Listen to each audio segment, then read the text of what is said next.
Hello，大家好啊！嗱，不知不覺啦，去到新嘅一年噶啦，我哋蘇師傅頻道咧將會有一啲新嘅元素啦，推出俾大家嘅。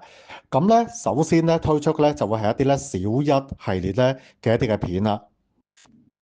嗱，小朋友大家好啊！嗱，今日係馬年啦，咁咧第一個例咧就關於一啲馬嘅。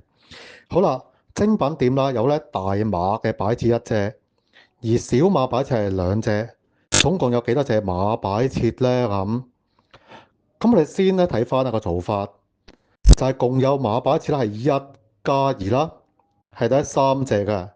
咁嚟睇睇咧右手邊啦，嗱1+2咧係三啦，咁1+2係等於三。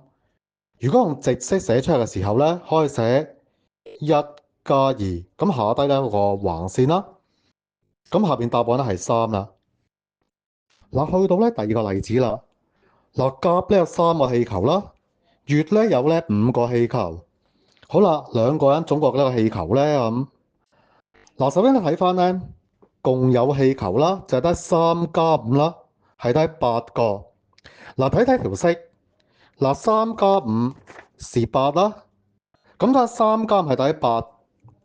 嗱，寫翻嚟直式啦，咁3+5，咁下低係橫線啦，8咧就係個最後答案啦。